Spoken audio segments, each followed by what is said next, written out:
اعوذ باللہ من الشیطان اللعین الرجیم بسم اللہ الرحمن الرحیم الحمدللہ رب العالمین والصلاة والسلام والتحیۃ والاکرام علی من اختارہ من شجرۃ الانبیاء ومشکاۃ الضیاء ومنہاج البادی والکتاب الہادی مولدہ بمکہ وہجرتہ بطیبہ علا بہا ذکرہ بحجۃ کافیہ وموعظۃ شافیہ ارسلہ بدین المشہور وعلم الماسور والکتاب المستور مولانا ومقتدانا وہادینا ابی القاسم محمد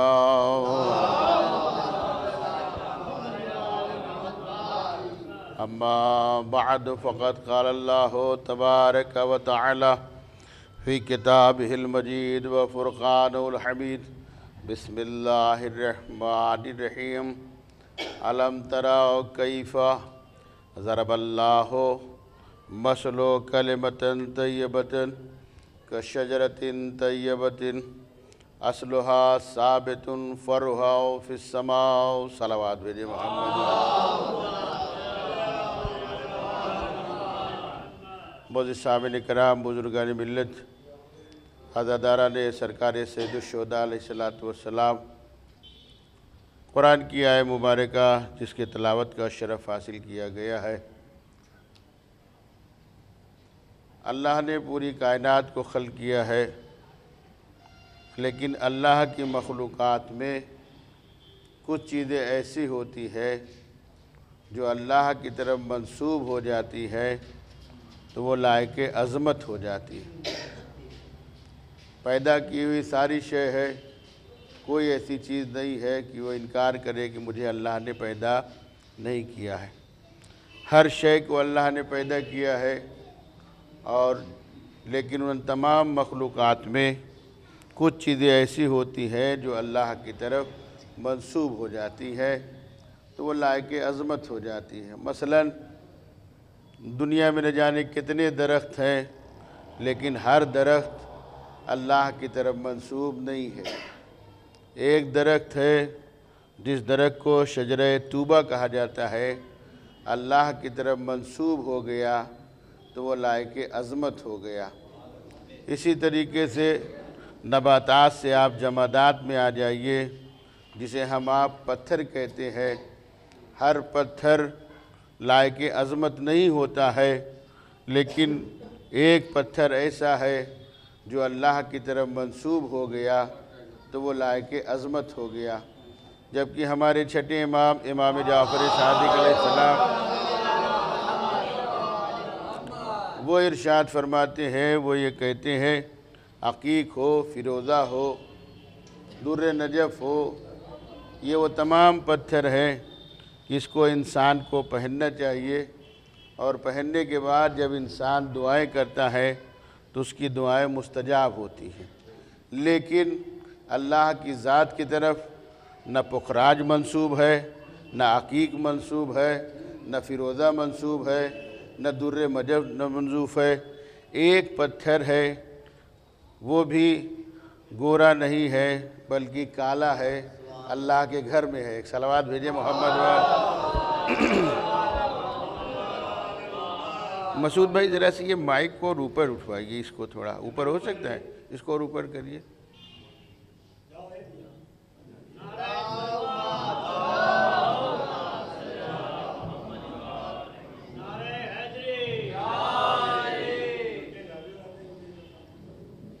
بہت نیچے ہے، تھوڑا سا اور اوپر کریے، اوپر اوپر۔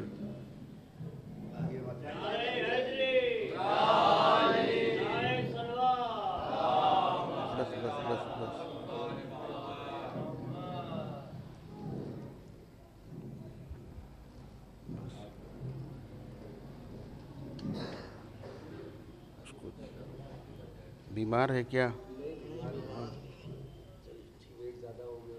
ایک صلوات بھیجے محمد وآل محمد۔ تو میں آپ کی خدمت میں عرض کر رہا تھا کہ ہر پتھر کی عظمت ہر پتھر کو اللہ کی طرف منسوب نہیں کیا گیا ہے۔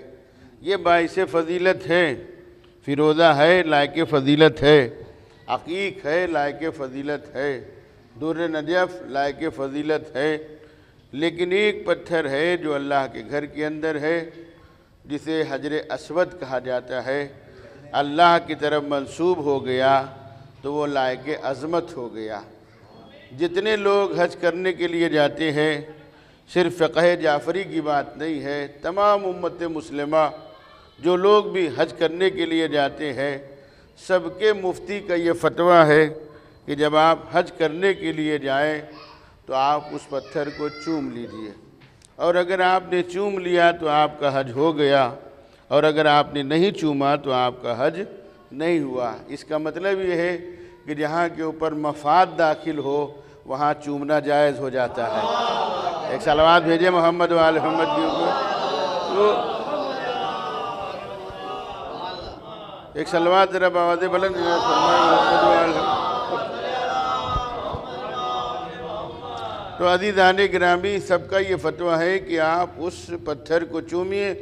تو جنہوں نے ابھی تازہ حج کیا ہو ان سے بھی پوچھ لیجئے، اور جو ہے جنہوں نے پہلے کیا ہے ان سے بھی پوچھئے۔ تو یہ صرف فقہ جعفری کی بات نہیں ہے، تمام امت مسلمہ کا یہ فیصلہ ہے کہ آپ جب جائیے تو آپ اس پتھر کو چومیے۔ تو کیا ہر آدمی اس پتھر کو چوم لیتا ہے؟ ایک جنب غفیر لگا ہوتا ہے۔ ہم تو انڈین لوگ ایسے بھی ایک عمر میں جاتے ہیں، بہت کم جوانی میں جاتے ہیں، اور وہاں 6.5 فٹ کے سوڈانی رہتے ہیں، ہمیں اور آپ کو دھکا دے دے تو ہم یوں بھی کنارے لگ جائیں۔ تو ایسے بھی رجل کوچک، ہم لوگ چھوٹے آدمی ہوتے ہیں، وہ 6.5 فٹ کے ہوتے ہیں، وہ ہمیں اگر آپ کو ڈھکیل دیں تو ہم وہاں پہنچ بھی نہیں سکتے ہیں۔ تو اس کا مطلب یہ ہے کہ جس نے اس پتھر کو چوم لیا اس کا حج تو ہو گیا، اور جس نے اس پتھر کو نہیں چوما اس کا حج نہیں ہوا۔ غور فرمائیے گا۔ تو اب یہاں کے اوپر متفقہ طور پر تمام مسلمانوں کے مفتیوں نے فتویٰ دیا کہ صاحب ایسا ہے کہ اگر چوم لیا تو بہت اچھی بات ہے، اور اگر نہیں چوم پاتے ہیں تو اپنی 3 انگلیوں کا اشارہ کیجئے، اشارہ کر کے چوم لیجئے۔ آپ کا چومنا ویسے ہی ہوگا جیسے آپ نے براہ راست چوما۔ عزیزان گرامی، آپ کا اس سے ہوگا جیسے آپ نے براہ راست چوما ہے۔ اب نہ جھگڑے کی بات ہے، نہ لڑائی کی بات ہے، اور افسوس کا یہ مقام ہے کہ ذی الحج میں سم چومتے ہیں، محرم میں بدعت ہو جاتا ہے۔ ایک صلوات بھیجے محمد والے۔ ذی الحج میں سب چومتے ہیں، اور جیسے ہی محرم قریب آتا ہے ویسے بدعت ہو جاتا ہے کہ چومنا درست نہیں ہے۔ اب ہم سے نہ پوچھئے کہ آپ علم یہاں کیوں بناتے ہیں، تازی آپ یہاں کیوں بناتے ہیں، زری آپ یہاں کیوں بناتے ہیں۔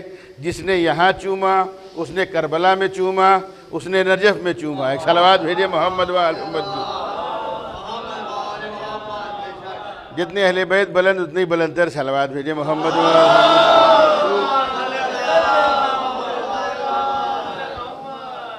عزیزان گرامی، میں نے آیہ مبارکہ کی تلاوت کا شرف حاصل کیا ہے۔ اللہ قرآن کے اندر شجر طیبہ کا تذکرہ کر رہا ہے۔ ایک وقت کے درمیان انشاءاللہ بات تمام ہو جائے گی، اور ویسے بھی جہاں سے میں مجلس پڑھ کے آ رہا ہوں بڑے تعجب سے لوگ کہہ رہے ہیں کیا ابھی بھی مجلس ہوگی؟ ہم نے کہا ابھی تو جگنے کا وقت آیا ہے۔ ایک صلوات بھیجے محمد و آل محمد۔ بہرحال یہ مسعود بھائی کی محبت ہے کہ وہ لاٹوش روڈ سے لے کر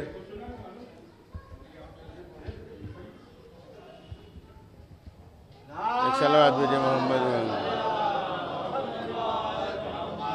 تو جو میں نے آپ کی خدمت میں آیہ مبارکہ کی تلاوت کی ہے، اس کے اندر اللہ ایک درخت کا تذکرہ کر رہا ہے۔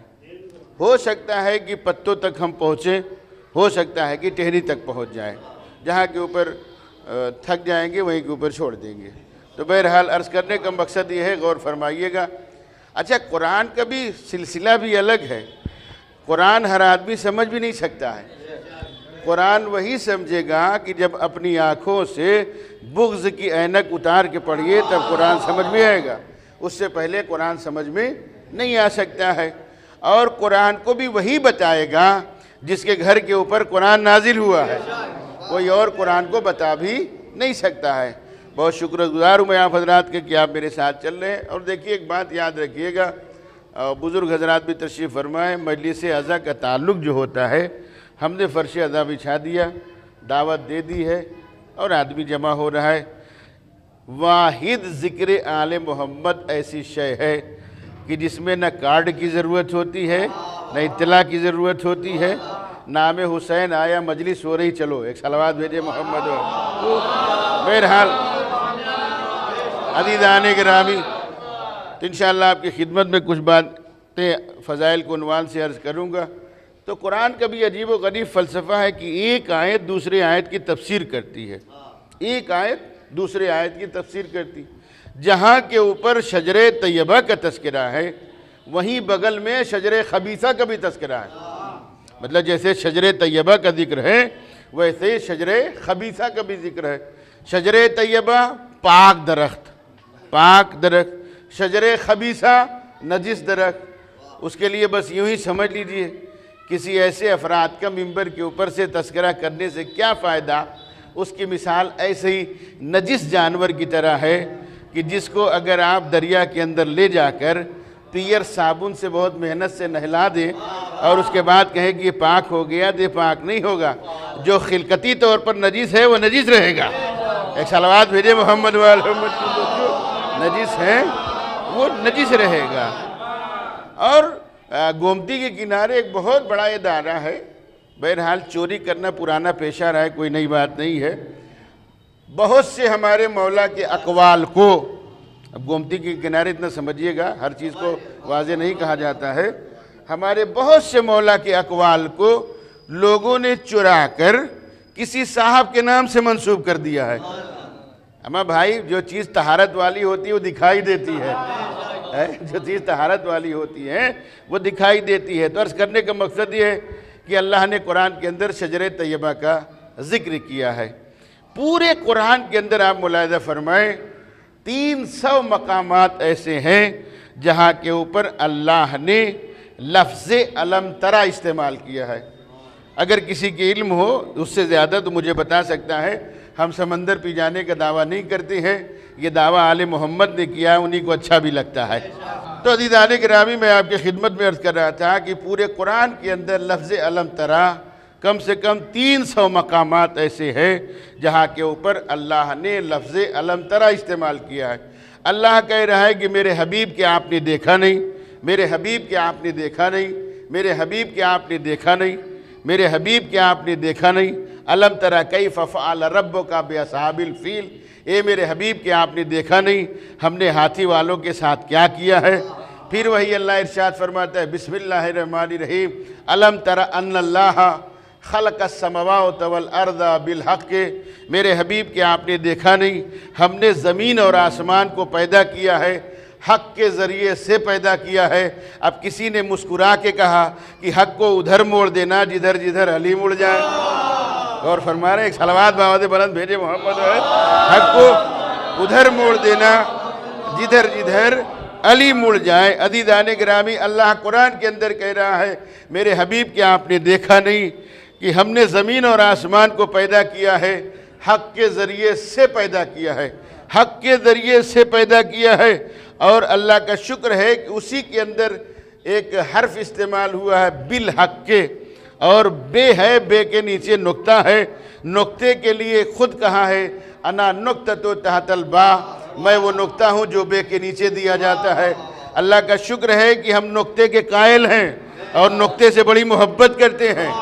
اما جس کے پاس نقطہ ہوتا ہے وہ دور تک دیکھتا ہے، میں کیا عرض کر رہا ہوں، غور پر، جس کے پاس نقطہ ہوتا ہے وہ دور تک دیکھتا ہے، اور جب نقطے کا اثر ختم ہو جاتا ہے بینائی کمزور ہو جاتی ہے۔ ایک صلوات بھیجے محمد والحمد کی اوپر، مسئلہ یہ تو اس میں بینائی کمزور ہو جاتی ہے۔ تو عرض کرنے کا مقصد ہے کہ اللہ نے متنبع کیا ہے۔ اب وہ الگ بات ہے کہ مسلمانوں کا ایک طبقہ ہے جو یہ کہتا ہے کہ صاحب ان کو دیکھیے کہ صرف علی کے فضائل، صرف علی کے فضائل، صرف علی کے فضائل۔ میاں ایسا ہے کہ ہم بے وقوف نہیں ہیں، ہر چیز کو ہم سونا نہیں سمجھتے ہیں۔ میں کیا عرض کر رہا ہوں، ہر چیز کو ہم سونا نہیں سمجھتے ہیں۔ پیتل اٹھایا، کہا یہ سونا ہے، کہا نہیں صاحب، سونا سونا ہوتا ہے اور پیتل پیتل ہوتا ہے۔ تو تو جہاں تک یہ مسئلہ ہے کہ محمد کے فضائل نہیں پڑھتے ہیں تو ہم سے زیادہ محمد کا کوئی وقار نہیں جانتا ہے، ہم سے زیادہ محمد کی کوئی عزت نہیں جانتا ہے، ہم سے زیادہ محمد کی کوئی بلندی نہیں جانتا ہے، اس لیے کہ ہم نے محمد کو پہلے بھی نوری مانا تھا اور آج بھی نوری مان رہے ہیں، قیامت تک نوری مانتے رہیں گے۔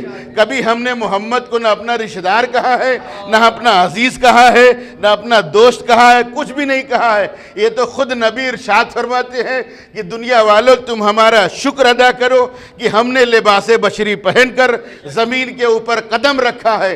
اگر ہم لباس بشری پہن کر زمین کے اوپر قدم نہ رکھتے تو حقیقت میں تمہیں اللہ کی معرفت بھی نہ ہوتی کہ اللہ ہے کیا۔ ہم نے تمہیں جینے کا سلیقہ بتایا ہے، ہم نے تمہیں آداب دسترخوان بتائے ہیں، میں کیا عرض کر رہا ہوں، ہم نے تمہیں جینے کا سلیقہ بتایا ہے، ہم نے تمہیں آداب دسترخوان بتائے ہیں، ہم نے تمہیں اخلاق بتایا ہے، ہم نے تمہیں کردار بتایا ہے، ہم نے تمہیں اٹھنے کا طریقہ بتایا ہے، ہم نے تمہیں بیٹھنے کا طریقہ بتایا ہے۔ اب جب تم کو ہم نے محبت سے گلے لگایا، تم نے ہمارے چلنے کے انداز کو دیکھا، تم نے ہمارے پھرنے کے انداز کو دیکھا، تم نے ہمارے کھانے کو انداز کو دیکھا، تو تم نے کہنا شروع کر دیا یہ تو میرے جیسے لگتے ہیں۔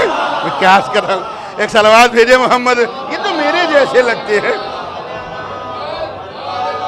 بے عقلے، میں تمہارا جیسا نہیں، تم اور ہو ہم اور ہیں۔ اگر تم کو دیکھنا ہی کہ میں کیسا ہوں تم کیسے ہو، سب سے پہلے اپنی خلقت کو دیکھو۔ میں کیا عرض کر رہا ہوں، سب سے پہلے اپنی خلقت کو دیکھو، ہم خود بخود سمجھ میں آ جائیں گی ہم کیا ہیں، ہماری حقیقت کیا ہے۔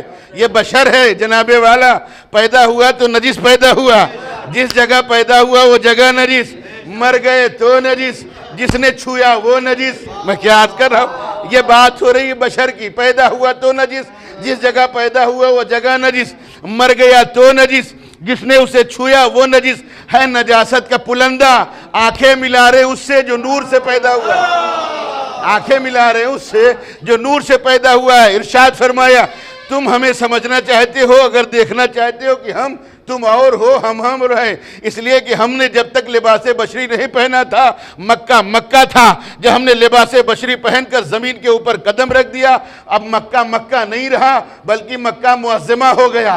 جب تک ہم نے قدم نہیں رکھا تھا مدینہ تھا، جب ہم نے قدم رکھ دیا تو منورہ ہو گیا۔ جب تک ہم نے قدم نہیں رکھا تھا نجف تھا، جب قدم رکھ دیا تو اشرف ہو گیا۔ جب تک ہم نے قدم نہیں رکھا تھا کربلا تھا، جب قدم رکھ دیا تو معلیٰ ہو گیا۔ یہ تو ہمارے قدموں کی برکت ہے۔ عزیزان گرامی، بائبل کی ایک روایت ہے، صلوات بھیجے محمد۔ ایک اس سے بہتر صلوات عنایت فرمائیت میں آپ کی خدمت میں۔ بائبل وہ کتاب ہے جو عیسائیوں کی کتاب ہے، جیسے الحمدللہ ہمارے یہاں قرآن مجید ہے، اس کے بعد ہماری کتابیں اصول کافیہ وغیرہ، اسی طریقے سے ان کے مذہب میں جو سب سے بڑی کتاب ہے عیسائیوں کے پاس اس کو بائبل کہا جاتا ہے۔ اس کا 72 جملہ، 72واں جملہ اس کے اندر لکھا ہوا ہے کہ مسلمانوں کا یہ نظریہ ہے کہ اللہ نے جناب آدم علیہ السلام کو جنت سے کیوں کہا کہ آپ باہر تشریف لے جائیں۔ ذرا سا آپ اپنے ذہن کو بلند رکھیے گا، اور الحمدللہ بلند رکھے ہوئے ہیں۔ اچھا، ایک بات میں کہا کرتا ہوں، ہو سکتا ہے کسی کو گرا گزرے تو بہت معذرت کے ساتھ، خدا نہ خواستہ ہم دعا کرتے ہیں، خدا نہ خواستہ اگر کسی آدمی کے کمر میں تکلیف ہے یا پیر میں تکلیف ہے، وہ فرش ادا کے اوپر نہیں بیٹھ سکتا ہے، تو ہم دعا کرتے ہیں کہ اللہ ان کو صحت کاملہ عطا فرمائے۔ لیکن اگر بغیر سبب فرش ادا کی اہمیت کو ہم نہ سمجھیں، فرش ادا سے دور رہیں، تو یہ اچھی بات نہیں ہے۔ اس لیے کہ ہم بچپنے سے سنتے ہوئے آتے ہیں کہ جب فرش بچھتا ہے تو سب سے پہلے کون آتا ہے۔ اگر یہ چیز ہمارے پیش نظر ہو تو کبھی کچھ کہنے کی ضرورت ہی نہ ہو۔ ایک صلوات بھیجے محمد مسئلہ یہ مل کے صلوات بھیجے محمد محمد کی اوپر۔ اور نہ میں اس کے اوپر اعتراض کرتا ہوں، نہ میں اس کے اوپر تبصرہ کرتا ہوں، یہ اپنے اپنے مقدر کی بات ہوتی ہے، اپنی اپنی شرافت کی بات ہوتی ہے، اپنی اپنی محبت کی بات ہوتی ہے۔ ٹھیک ہے، کچھ لوگوں کو کہیں کھڑے ہو کے سننے میں شوق رہتا ہے، کچھ لوگوں کو پوری مجلس میں باتیں کرنے میں شوق رہتا ہے، یہ اپنے اپنے مقدر کی بات ہے، وہ اپنا اپنا مسئلہ ہوتا ہے۔ ہمارا کام ہے 2 آدمی ہو تو بھی پڑھنا، 10 آدمی ہو تو بھی بیان کرنا، اس لیے کہ فرش ادا نہ میری محتاج ہے نہ آپ کی محتاج ہے۔ اس ذکر کا وعدہ اللہ نے کیا ہے، جب تک قیامت نہیں آئے گی یہ ذکر ہوتا رہے گا۔ یہ تو ہمیں اور آپ کو خوش ہونا چاہیے کہ ہم دعائے سیدہ کا نتیجہ ہے۔ صلوات بھیجے محمد و آل محمد کے اوپر۔ بہرحال عزیزان گرامی، میں آپ کی خدمت میں عرض کر رہا تھا کہ بائبل کے اندر لکھا ہوا ہے، مسلمانوں کا یہ نظریہ ہے کہ مسلمان لوگ یہ کہتے ہیں کہ اللہ نے جناب آدم علیہ السلام کو جنت سے کیوں کہا کہ آپ باہر تشریف لے جائیں؟ اللہ نے جناب آدم علیہ السلام سے کیوں کہا کہ آپ باہر تشریف لے جائیں؟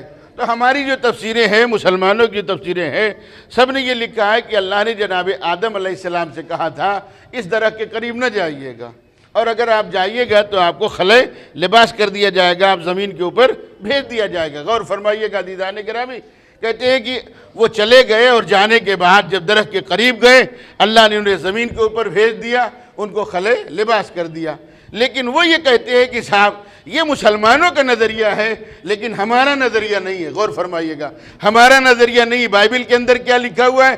ہمارا نظریہ نہیں ہے، یہ مسلمانوں کا نظریہ ہے۔ مسلمانوں میں ہم آپ بھی شامل ہوتے ہیں، لیکن جب فقہ جعفری کی بات ہوگی الحمدللہ ہم بالکل الگ ہو جائیں گے، اس لیے کہ اللہ کا شکر ہے پوری دنیا میں کم ہم ضرور ہیں لیکن مہکتے بہت ہیں۔ میں کیا عرض کر رہا ہوں؟ پوری دنیا میں کم ہم ضرور ہیں لیکن مہکتے ضرور ہیں۔ آپ کی دعاؤں کے صدقے میں تقریباً محرم کا جو پہلا مہینہ گزرتا ہے میں نہیں رہتا ہوں، 8 ملکوں کے اندر جا چکا ہوں، تو دیکھ کے خوشی ہوتی ہے جو لوگ حسین کے قاتل تھے ان کا کوئی نام لینے والا نہیں ہے۔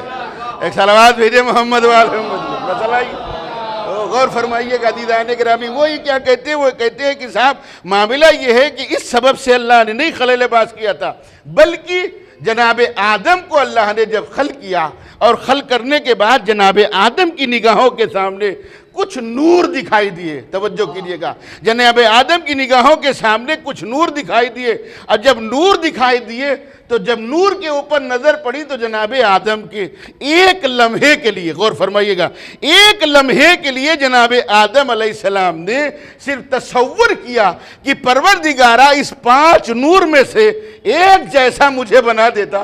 میں کیا عرض کر رہا ہوں؟ پروردگارہ اس 5 نور میں سے ایک نور جیسا مجھے بنا دیتا۔ ایک لمحے کے لیے عزیزان گرامی، لمحہ کہتے ہیں پلک جھپکتے ہوئے کو، ایک لمحے کے لیے صرف تصور کیا کہ پروردگارہ اس 5 نور میں سے ایک نور جیسا مجھے بنا دیتا۔ اللہ نے انہیں خلے لباس کر دیا اور زمین کے اوپر کہہ دیا کہ آپ تشریف لے جائیں۔ ارے جو سب کا باپ ہو، ارے میں کیا عرض کر رہا ہوں، جو سب کا باپ ہو ایک لمحے کے لیے تصور کر لے اس 5 نور میں سے ایک جیسا مجھے بنا دے، اسے خلے لباس کر دیا جائے۔ آپ بڑے اچھے ہیں، محمد مجھ جیسے ہیں۔ ایک صلوات بھیجے محمد و آل محمد کے اوپر۔ مسئلہ یہ ایک زحمت نہ ہو تو صلوات بآواز بلند بھیجے محمد۔ تو عزیزان گرامی، میں آپ کی خدمت میں عرض کر رہا تھا کہ اللہ نے ایک درخت کا تذکرہ کیا ہے جس درخت کا نام ہے شجرہ طوبہ۔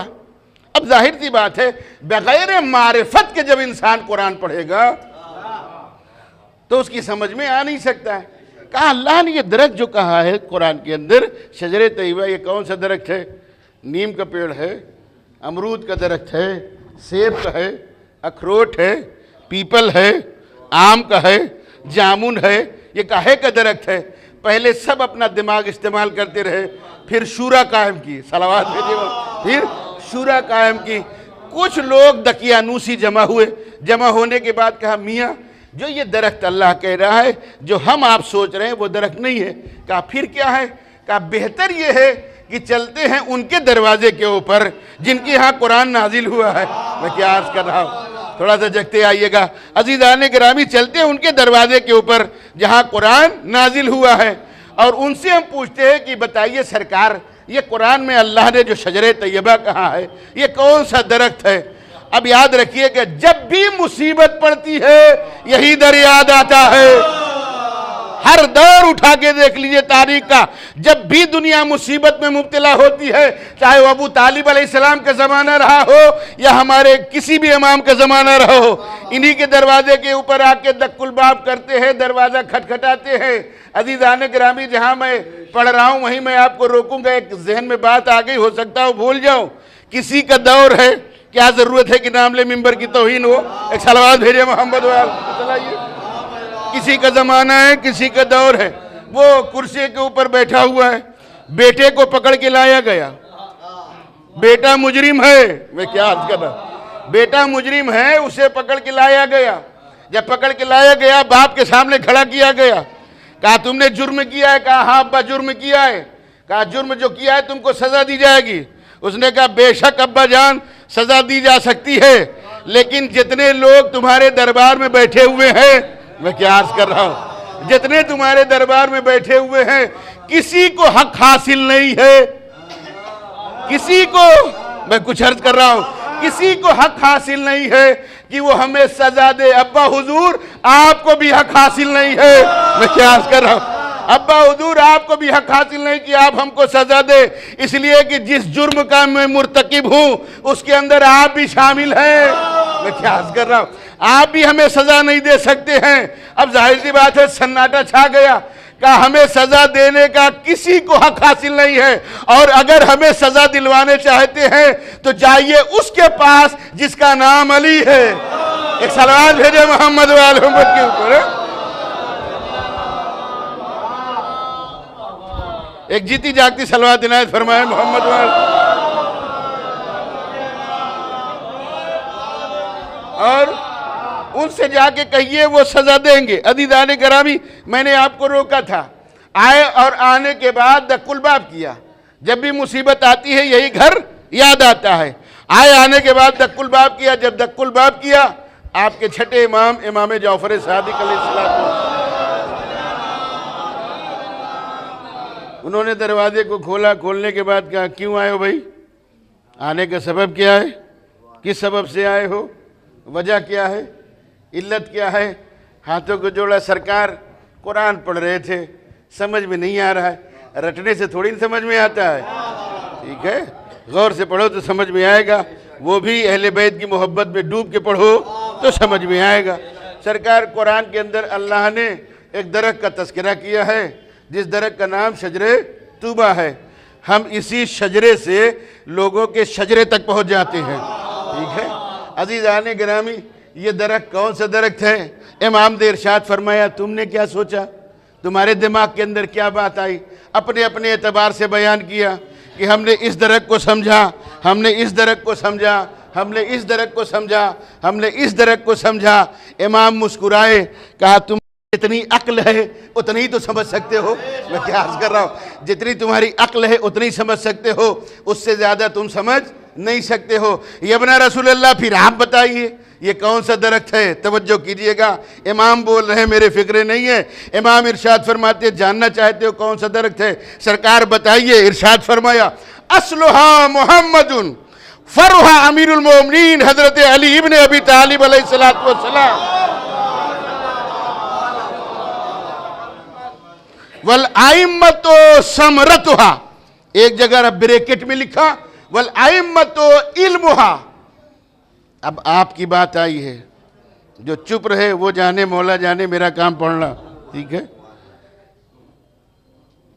ارشاد کیا فرمایا؟ اصلها محمد فرها امیر المومنین والائمت ثمرتها، ایک جگہ لکھا والائمت علمها۔ اب آپ کی بات آئی وشیتها اوراقها، ترجمہ سن لیجئے، وہ درخت وہ ہے شجر طیبہ جس کی جڑیں نبی پاک ہیں۔ میں کیا عرض کر رہا ہوں، صلوات بآواز بلند بھیجے محمد وال، جس کی جڑیں رسول مقبول ہیں، جن کی شاخیں مولائے کائنات ہیں، جس درخت کا پھل ہمارے ائمہ ہیں، دوسری جگہ ہمارے ائمہ کے علم ہیں۔ اب آپ کی بات آئی وشیتها اوراقها، شیعہ ہمارے اس درخت کے پتے ہیں۔ میں کیا عرض کر رہا ہوں، توجہ کیجئے گا، آپ کو امام نے شجر طیبہ کا پتہ کہا ہے، شیعہ ہمارے اس درخت کے پتے ہیں۔ اب جلدی سے میں آپ حضرات سے پوچھ رہا ہوں، شیعہ کی ڈیفینیشن کیا ہے؟ شیعہ کی تعریف کیا ہے؟ شیعہ کسے کہا جاتا ہے؟ جلدی سے بولیے، ہم اتنی مجلسیں سنتے ہیں، اگر یہ بھی نہیں جانیے گا اپنا مطلب تو پھر کیا جانیے گا؟ ایک صلوات بھیجے محمد والے۔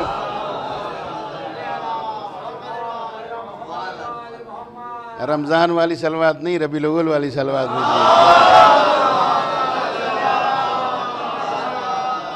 شیعہ کے معنی کیا ہے؟ محبت کرنے والا۔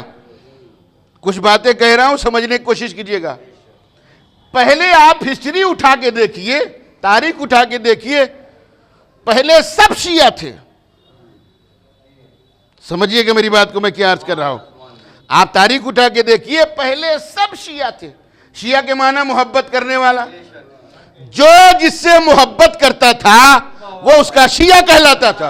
ارے میں کیا عرض کر رہا ہوں، غور فرمائیے گا۔ جو جس سے محبت کرتا تھا وہ اس کا شیعہ کہلاتا تھا۔ مثلا اگر کوئی عمر سعد سے محبت کرتا تھا تو اس کا شیعہ کہلاتا تھا۔ کوئی یزید سے محبت کرتا تھا وہ اس کا شیعہ کہلاتا تھا۔ کوئی یزید کے باپ سے محبت کرتا تھا، کیا نام بھی بتانا ہوگا، وہ اس کا شیعہ کہلاتا تھا۔ کوئی اس کے باپ سے محبت کرتا تھا وہ اس کا شیعہ کہلاتا تھا۔ لیکن ایک منزل کے اوپر یہ لفظ آ کے رک گیا، توجہ کیجئے گا، ایک منزل کے اوپر یہ لفظ شیعہ آ کے رک گیا۔ اب ڈکشنری میں کیا ملے گا؟ جس کے پاس ڈکشنری اٹھا کے دیکھیے، آپ کے سامنے حوزہ ہے، آگے بڑھ جائے سلطان المدارس سے، اور جو باتیں میں پڑھ رہا ہوں پڑھے لکھے مولانا سے پوچھئے گا، لباس والے مولانا سے مت پوچھئے گا۔ ایک صلوات بھیجے محمد والے، ٹھیک ہے؟ پڑھے لکھے آدمی سے پوچھئے گا۔ مروب نہ ہویا کیجئے کہ سرکار بہت اچھی کباب پہنتے اس کا مطلب بہت اچھے ہیں، بہت اچھا امامہ پہنتے اس کا مطلب بہت اچھے ہیں، بڑی اچھی شیروانی ٹوپی 2.5 میٹر کی ہے، بہت اچھے ہیں، اس کے اندر بھی آپ کو بڑے بڑے مجرم دکھائی دیں گے، ٹھیک ہے؟ تو عرض کرنے کا مقصد یہ، لباس سے مروب نہ ہویا کیجئے۔ اب مولا علی کا شعر پڑھ رہا ہوں، جو سنے وہ جانے، میرا کام ہے پڑھنا۔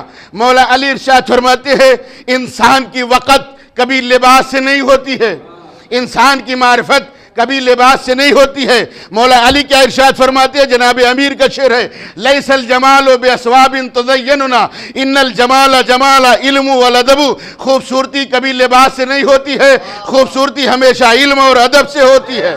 اس کے بعد ارشاد فرماتے ہیں، لیس الیتیم من ماتا والدہ ان الیتیم یتیم العلم والادب۔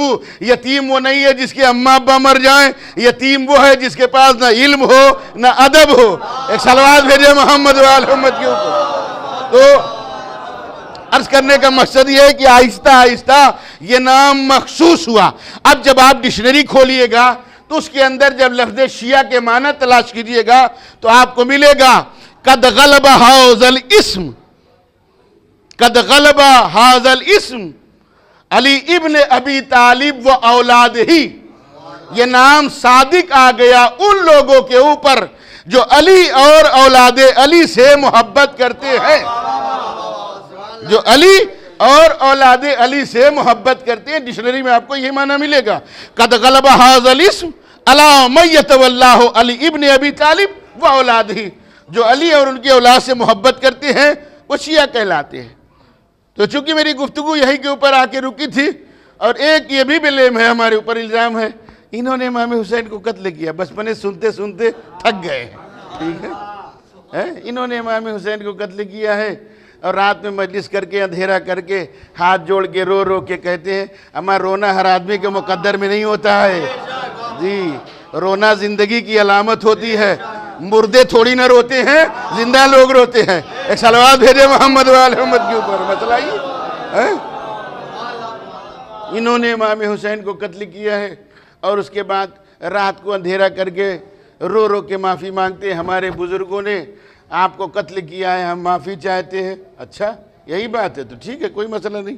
لیکن عزیزان گرامی، روز عاشورہ اخبار تو چھپتا ہی ہے، پریس والا ہمارا رشتہ دار تو ہے نہیں، ٹھیک ہے، یا شیعہ تو ہے نہیں کہ ساری باتیں اپنی لکھے گا، چاہے وہ کوئی بھی ہو، سہارا بھی ہو، یا جو اور بھی اخبار چھپتے ہیں آپ کے شہر کے اندر، آگ نکلتا ہے، فلاں اور ڈھکا، جتنے بھی اخبار کہاں تک میں نام لیتا چلوں، امر اجالا وغیرہ جو بھی، اس کے اندر اس دن ہیڈنگ ڈالی جاتی ہے، ہیڈنگ ڈالی جاتی ہے، آج یوم عاشورہ ہے، آج یوم عاشورہ ہے۔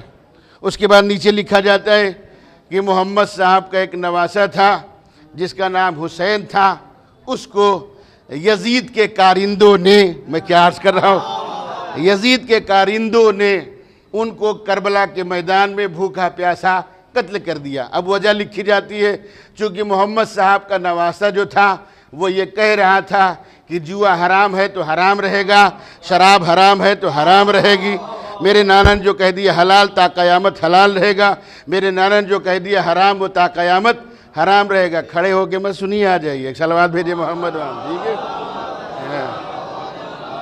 ایک اور صلوات بھیجئے محمد وال محمد کے اوپر،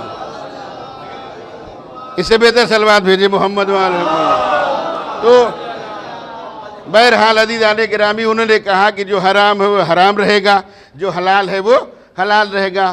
اب اسی سے خود ہی پتہ چل جاتا ہے کہ جتنا حرام والا تھا اس کو منع کیا، میں کیا عرض کر رہا ہوں، توجہ کی، جتنی حرام چیزیں تھیں اس کو منع کر دیا، تو جتنی حلال چیزیں تھیں وہ ہماری طرف آ گئی، جتنی حرام چیزیں تھیں ادھر چلی گئی، جتنی حرام چیزیں تھیں وہ ادھر چلی گئی۔ اور صاحب انہوں نے قتل کیا، اور جو ہے اس لیے یہ لوگ غم مناتے ہیں۔ یزید نے اپنے کارندوں کے ذریعے سے قتل کرایا۔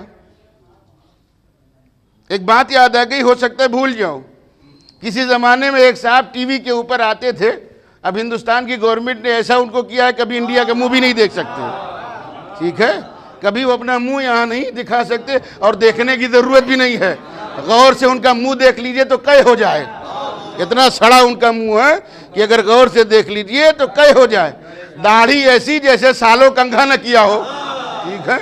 ان سے کسی نے لکھ کے کسی زمانے پوچھا تھا، میں دیکھ رہا تھا اس وقت ڈائریکٹ چل رہا تھا، یہ بتائیے کہ امام حسین علیہ السلام رضی اللہ اپنے تلوار سے، ہم تو علیہ السلام کہہ رہے ہیں نا، اور جو ہے یزید کو جو یہ کہا جاتا ہے کہ ٹھیک ہے حسین نے جو کیا اپنی جگہ کے اوپر، لیکن یزید نے قتل تھوڑی نہ کیا تھا، یزید نے امام حسین کو تھوڑی نہ قتل کیا تھا، اس نے کچھ لوگوں کے ذریعے سے قتل کروایا اور کہہ دیا ان لوگوں نے قتل کر دیا۔ اب اگر اس سے غلطی ہو ہی گئی، میں کیا عرض کر رہا ہوں، یہ تو وہی والی بات ہوگی، اگر باغ کھا ہی گئے کوئی مسئلہ ہے عزیزان گرامی، اس سے غلطی ہو ہی گئی تو اس غلطی کے اوپر کب تک اسے برا بھلا کہا جائے گا؟ یاد رکھیے گا، فیور میں جب آدمی بولتا ہے کچھ نہ کچھ سبب ہوتا ہے۔ کہا صاحب کب تک اسے برا بھلا کہا جائے گا؟ جب میں نے یہ سنا تو مجھے ہنسی بھی آئی، اور میں نے کہا بہت اچھی بات تم نے کہہ دی، اس لیے کہ ہر خاندان والا اپنے خاندان والے کو بہتر جانتا ہے۔ ارے میں کیا عرض کر رہا ہوں، ایک صلوات بھیجے محمد وعلی محمد کے اوپر، مسئلہ یہ ہر خاندان والا، میں ہر آدمی بھائی میں اپنے خاندان کے بارے میں جانتا ہوں، آپ اپنے خاندان کے بارے میں جانتے ہیں، ہر آدمی اپنے خاندان کے بارے میں بہتر جانتا ہے، تو ظاہر سی بات ہے جس کا جیسا نسب ہوگا اسی کی تو حمایت کرے گا، ہماری تھوڑی نہ کرے گا۔ اور یہ روتے ہیں، رو رو کے دعا کرتے ہیں کہ معاف کر دیا۔ اچھا ٹھیک ہے بھائی، قاتل امام حسین کون ہے؟ قاتل امام حسین علیہ السلام کون ہے؟ کہا شمر ہے۔ شمر سے کس نے کہا؟ مثلاً عمر سعد نے کہا، عمر سعد سے کس نے کہا؟ ابن زیاد نے کہا، ابن زیاد سے کس نے کہا؟ یزید نے کہا، یزید سے کس نے کہا؟ اس کے ابا نے کہا، اس سے کس نے کہا؟ اس کے ابا نے کہا۔ میں کیا عرض کر رہا ہوں، یہ ایک چین ہے جو چلتی ہوئی چلی آ رہی ہے۔ قاتل امام حسین کون ہے؟ کہا قاتل امام حسین جس کا نام شمر ہے، اور اس سے کس نے کہا؟ عمر سعد نے کہا، عمر سعد سے کس نے کہا؟ ابن زیاد نے کہا، ابن زیاد سے کس نے کہا؟ یزید نے کہا، یزید سے کس نے کہا؟ اس کے ابا نے کہا، اس سے کس نے کہا؟ اس کے ابا نے کہا۔ تو جب یہ سب شیعہ ہیں، کیا سن رہے ہیں میں کیا عرض کر رہا ہوں، جب یہ سب شیعہ ہیں تو شیعہ ہوئے دوست، تو اب اگر ہم قاتلنا امام حسین کے اوپر لعنت بھیجتے ہیں تو برا آپ کو کیوں لگتا ہے؟ ایک صلوات بھیجے محمد وعلی محمد، اس میں ناراض ہونے کی ضرورت کیا ہے؟ ایک باوز بلند صلوات بھیجے محمد وعلی محمد۔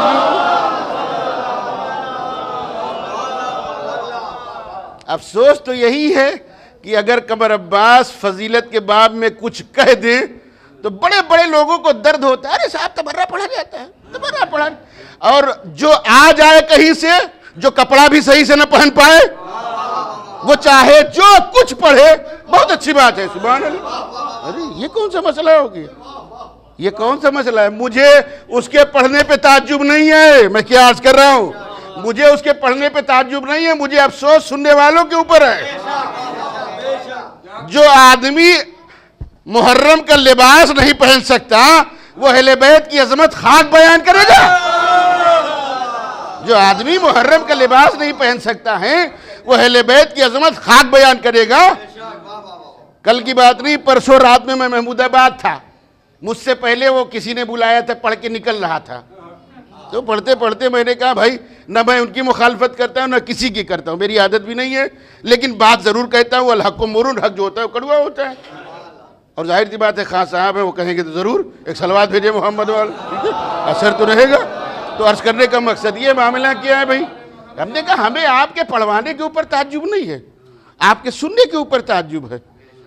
اگر اتنی ہی اہل بیت سے محبت ہے، غور فرمائیے گا، اتنی ہی اگر ہمارے امام سے محبت ہے، اتنی مولا علی سے محبت ہے، تو منبر کے اوپر کیوں نہیں کہتے ہو اشہد ان امیر المومنین و امام المتقین و خلیفتہ بلا فصل؟ کیوں و خلیفتہ بلا فصل کہتے ہوئے موت طاری ہوتی ہے؟ بکرا کھاتے ہوئے بڑا اچھا لگتا ہے؟ ایک صلوات بھیجے محمد والے محمد، مسئلہ یہ مل کے صلوات بھیجے محمد والے محمد۔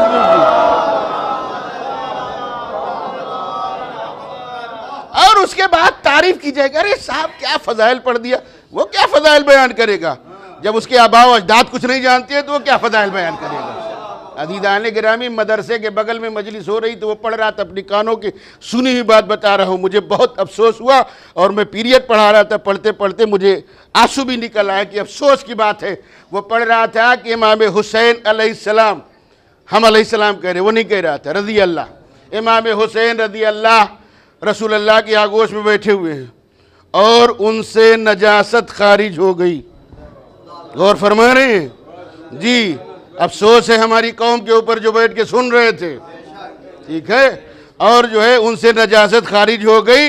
ام سلمہ نے ان کو ڈانٹا، جب ام سلمہ نے ڈانٹا تو نبی رونے لگے، کہا ام سلمہ ہم کو یہ گوارا نہیں ہے کہ کوئی حسین کو ڈانٹ دے، بدعقل تجھے یہ بھی نہیں معلوم جہاں کے اوپر آیت تطہیر کا حصار ہو، میں کیا عرض کر رہا ہوں، وہاں نجاست کا تصور بھی نہیں کیا جا سکتا، وہاں نجاست کا تصور بھی نہیں کیا جا سکتا ہے۔ اور اس کے بعد بیٹھ کے سبحان اللہ، ایک صلوات بھیجے محمد والے محمد، ٹھیک ہے جی؟ میاں اتنی آسان جنت نہیں ہے، اور جنت میں بھیڑ کی ضرورت بھی نہیں ہے، ایک صلوات بھیجے محمد والے محمد کے اوپر، جنت میں بھیڑ کی ضرورت بھی نہیں ہے، اتنی بھیڑ کی ضرورت بھی نہیں۔ میں آپ کی خدمت میں عرض کر رہا تھا، وَشِیَّتُهَا أَوْرَاقُهَا، شیعہ ہمارے اس درخت کے پتے ہیں، توجہ کیجئے گا، یہی میں نے آپ کو روکا تھا، ذرا سا وقت کافی ہو گیا ہے لیکن میرے ساتھ چلتے رہیے گا۔ عزیزان گرامی، شیعہ ہمارے اس درخت کے پتے ہیں، آپ کو اللہ نے، توجہ کیجئے گا، شجرہ طیبہ کا پتہ کہا ہے۔ پڑھے لکھے حضرات تشریف فرمائیں، میری بات کو سمجھیے گا۔ عزیزان گرامی، ہمیں اور آپ کو شجرہ طیبہ کا پتہ کہا گیا ہے۔ آپ بتائیے پتہ رہتا کہاں ہے؟ تھوڑا سمجھیے میں بات کو کیا کر رہا ہوں بھئی، جو پتہ ہوتا ہے وہ رہتا کہاں ہے؟ تو ہر پڑھا لکھا آدمی کہے گا شاخوں کے اوپر رہتا ہے۔ شاخیں کون ہیں؟ ارے ابھی بتایا تو بھول گئے تھی جلدی۔ شاخیں کون ہیں؟ مولا علی علیہ السلام، ٹھیک ہے۔ پتے کی خاصیت یہ ہوتی ہے جبو بھائی، پتے کی خاصیت یہ ہوتی ہے کہ وہ ہمیشہ ٹہنی سے لگا رہتا ہے نا، آپ نے بڑی آسانی سے سن لیا۔ پتے کی خاصیت یہ ہوتی ہے کہ وہ ہمیشہ ٹہنی سے لگا ہوتا ہے، اور جب تک ٹہنی سے لگا ہے تب تک ہرا بھرا ہے۔ میں کیا عرض کر رہا ہوں، توجہ کیجئے گا، جب تک ٹہنی سے لگا ہوا ہے تب تک ہرا بھرا ہے، اور جیسے ہی ٹہنی کو چھوڑا زمین کے اوپر آیا، جب زمین کے اوپر آیا سورج کی شعاعیں پڑی، اچھے خاصے ہرے بھرے تھے اب پیلے ہو گئے۔ میں کیا عرض کر رہا ہوں، اچھے خاصے ہرے بھرے تھے اب پیلے ہو گئے۔ جب سورج کی شعاعیں اور پڑی سوکھ گئے، ادھر بھی ٹیڑھے ادھر بھی ٹیڑھے، ایک صلوات بھیجے محمد والے، ادھر بھی ٹیڑھے ادھر بھی ٹیڑھے، اکڑے ہوئے پڑے ہوئے۔ الحمدللہ ہم آپ سے ملیاباد نزدیک ہے۔ جب ایک زمانہ ہوتا ہے جب آم کا دور نہ رہے، اس کے علاوہ جب جائیے دیکھیے جتنے بڑے بڑے باغبان ہوتے ہیں ان کا جو ہوتا ہے مالک، خاص صاحبان جو ہوتے ہیں اپنے نوکر سے کہتے ہیں یہ جتنے پتے پڑے ہیں ٹیڑھے ہوئے سب کو جھاڑ کے ایک جگہ جمع کرو، تو نوکر یہ کرتا ہے، اس کے ہاتھ میں بڑی والی جھاڑو ہوتی ہے، اس سے جو ہے سارے پتوں کو جھاڑتا رہتا ہے، سارے پتوں کو جھاڑتا رہتا ہے۔ اتفاق کی بات یہ ہے کہ میں بھی گزرا، میں نے دیکھا خاص صاحب بڑے جلال میں ہے، برادری کی بات تھی، ہم نے پوچھ لیا کیا بات ہے، آپ بڑے غصے میں، کہا چپ رہیے، دیکھتے رہیے ہونے کیا جا رہا ہے۔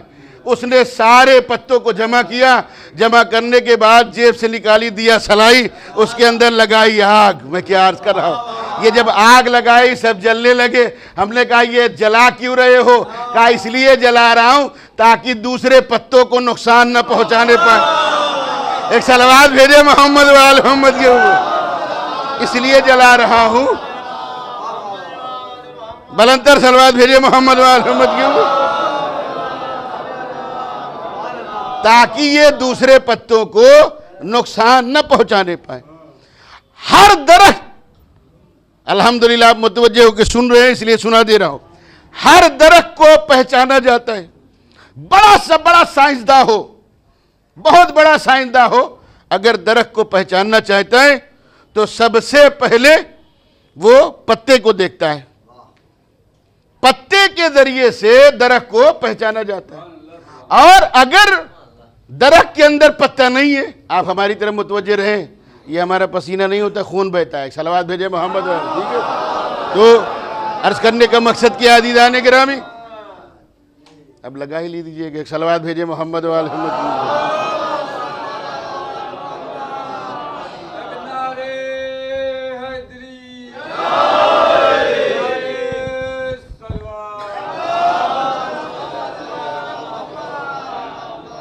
کیا یہ مائک نہیں چل رہا ہے کیا؟ چل رہا ہے؟ میرے خیال سے نہیں چل رہا ہے۔ ارے ٹھیک ہے، ہم تو پڑھ ہی رہے ہیں، صلوات بھیجے محمد آپ دیکھیے ہماری طرف متوجہ ہیں، بات اپنے درمیان میں تمام ہو جائے گی الحمدللہ۔ اگر آپ مجلسیں کر کے آ رہے ہیں تو یہ تیسری مجلس پڑھ کے چوتھی پڑھ رہا ہوں، ٹھیک ہے؟ تو بہرحال آپ سن رہے ہیں تو ہم بھی محنت کرتے ہیں۔ تو عرض کرنے کا مقصد یہ ہے کہ جب بات رہ جاتی ہے تو تکلیف ہوتی ہے، ٹھیک ہے؟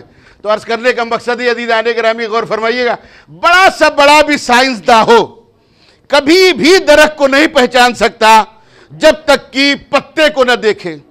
دادا میاں ہے، پوتا بہت لگا ہوا ہے، ہر پوتا دادا سے لگتا بھی نہیں ہے، ہر پوتا دادا سے لگتا بھی نہیں ہے۔ دادا میاں جب محبت سے بات کرتے ہیں تو پوتا بھی لگا رہتا ہے، اور اگر پوتے نے کچھ کہہ دیا، دادا میاں نے ایسی بات کہہ دی، پھر بلائیں گے دوبارہ آئے گا ہی نہیں۔ اس کا مطلب یہ دادا پودے کا تعلقات ٹھیک نہیں ہے۔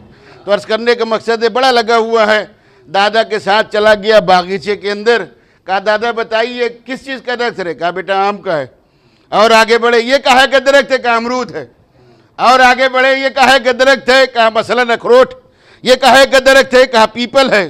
یہ کون ہے؟ کہا یہ پپیتا ہے۔ ایک جگہ وہ رک گیا، رکنے کے بعد کہا دادا بتائیے یہ کہا کہ درخت ہے؟ اب دادا خود ہی نہیں سمجھ پانے، بتائے تو کیا بتائے؟ اس لیے کہ دادا خود ہی نہیں پہچان پا رہے، بتائے تو کیا بتائے؟ پوتا ضدی مزاج کا تھا، دامن کو گھسیٹا۔ دادا میاں بزرگی کے اعتبار سے شیروانی بھی پہنے ہوئے تھے، شیروانی کا دامن پکڑ گھسیٹا، دادا بتائیے کہے کا درخت ہے؟ اب سوچ رہے ہیں، پھر اس نے کہا دادا بتائیے کہے کا درخت ہے؟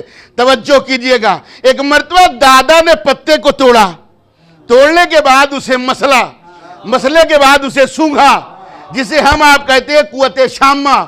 سونگھنے کے بعد کہا کہ بیٹا یہ فلاں چیز کا درخت ہے۔ آپ کو امام نے شجرہ طیبہ کا پتا کیوں کہا ہے؟ جب آپ چلے، کہیں بھی رہے، دکھائی بھی دے، پورا بھرا مجمع جنب غفیر لگا ہو، سب لوگ ایک طرف، پتا ایک طرف۔ ایک صلوات بھیجے محمد وآل محمد کے اوپر۔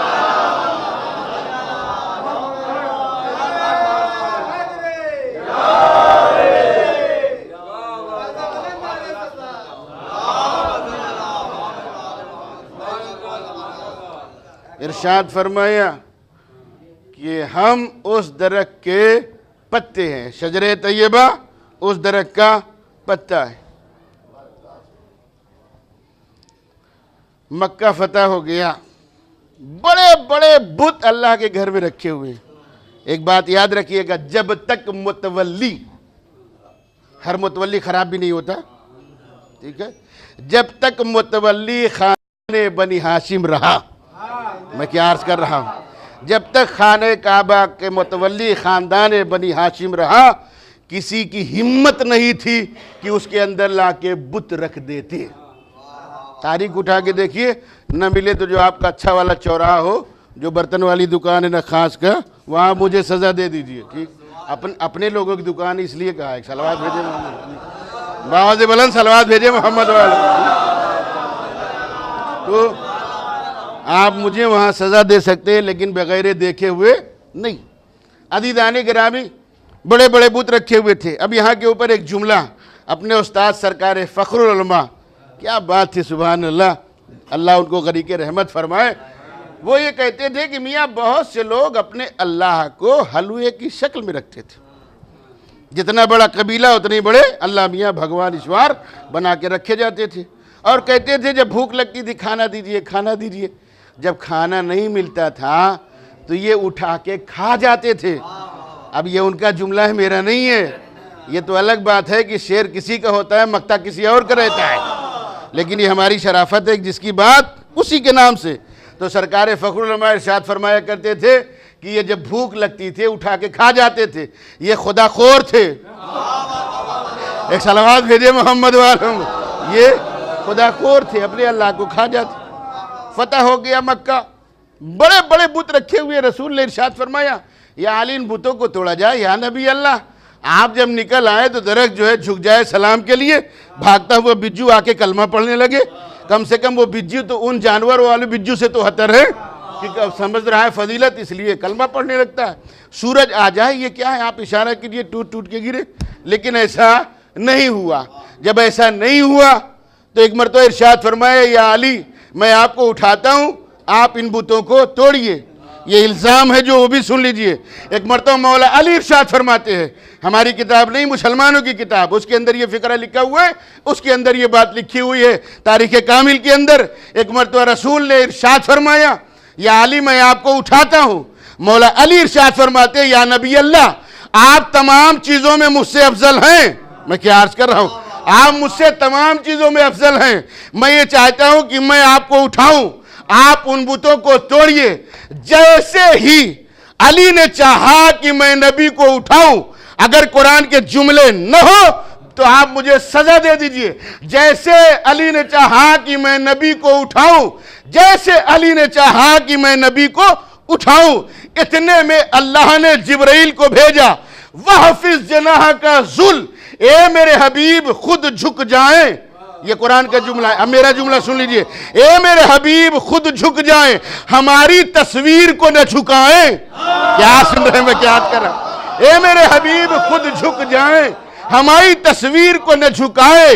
جو سمجھ گئے میری طرف سے سبحان اللہ، اور جو چپ رہے ان کے لیے بھی سبحان اللہ۔ ایک صلوات بھیجے محمد والے، خود جھک جائیں، ہماری تصویر کو نہ جھکائیں۔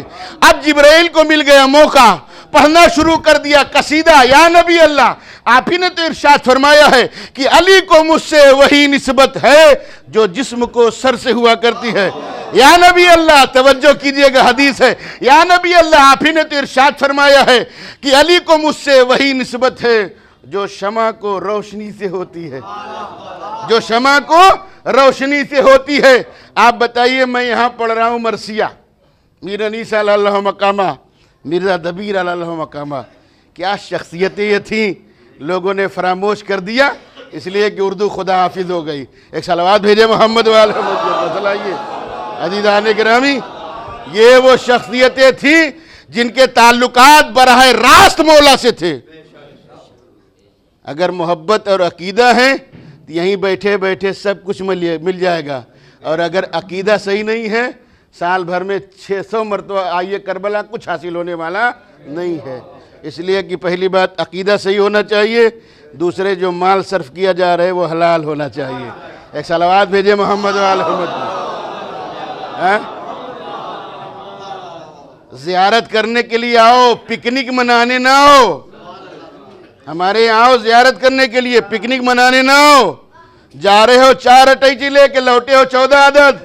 ایک صلوات بھیجے محمد وعلی محمد جو پر ہے۔ زیارت کرنے کے لیے آؤ، پکنک منانے نہ آؤ۔ اور کہتے ہیں کہ پیسے پتہ چلے گا، کامل الزیارات اس کا ترجمہ بھی ہو گیا، ہو سکتا ہے نظامی کے ہاں ملتا ہو، پڑھیے اس کے رائٹر کون ہیں۔ ہماری شیعہ قوم کی بنیاد جس کتاب کے اوپر اصول کافی، اس کے استاد انہوں نے کتاب کو لکھا ہے تاریخ کامل، کامل الزیارات، اس کے اندر لکھا ہوا ہے۔ امام ارشاد فرماتے ہیں پتہ کیسے چلے گا کہ تم یہاں آئے تھے، تمہاری زیارت قابل قبول ہو گئی۔ جب تم واپس ہو گئے، اگر تمہارے اندر جو کمیاں تھی دور ہو گئی تو یہ سمجھ لو کہ قابل قبول۔ جھوٹ بولتے تھے چھوڑ دیا، غلط کام کرتے تھے چھوڑ دیا، بد کردار تھے معاذ اللہ چھوڑ دیا، تب سمجھ لو قابل قبول۔ اور اگر اور زیادہ جھوٹ بولنا شروع کیا تو مجھے دوشی نہ کہو، اپنے عمل کو دیکھو اور اپنے پیسے کو دیکھو، مجھے کچھ مت کہو۔ ایک صلوات بھیجے محمد والے، اپنے عمل کو دیکھو، مل کے صلوات بھیجے محمد والے محمد کے اوپر۔ تو میں یہاں پڑھ رہا ہوں مرثیہ جناب والا ممبر کے اوپر، ہو گیا اندھیرا، لائٹ چلی گئی، بالکل اندھیرا ہو گیا۔ میں نے کہا مسعود صاحب اندھیرا ہو گیا ہے، شمع روشن کیجئے۔ حدیث یاد ہے، علی کو مجھ سے وہی نسبت ہے جو شمع کو روشنی سے ہوتی ہے۔ مسعود صاحب نے شمع جلائی، پڑھے لکھے بیٹھے بتائیے گا، جب شمع جلی روشنی اس سے اوپر، علی کو مجھ سے وہی نسبت ہے جو شمع کو، کیا سن رہے میں کیا عرض کر رہا ہوں، علی کو مجھ سے وہی نسبت ہے جو شمع کو روشنی سے ہوتی ہے۔ میں نے کہا میں اوپر بیٹھا ہوں دکھائی نہیں دے رہا ہے، انہوں نے ہاتھ کو بلند کیا، شمع بلند ہوئی، اس سے اوپر روشنی بلند ہوئی۔ اب شمع اور روشنی دونوں ایک ساتھ جا رہے چرخ ہفتم کے اوپر۔ چرخ اول عبور کیا، چرخ دوم عبور کیا، جب چرخ ہفتم کے اوپر پہنچے ایک پردہ آ گیا، شمع ہے پردے کے باہر، روشنی ہے پردے کے اندر۔ ارے کیا عرض کر رہا میں آپ، ایک صلوات بھیجے محمد وآل محمد کی۔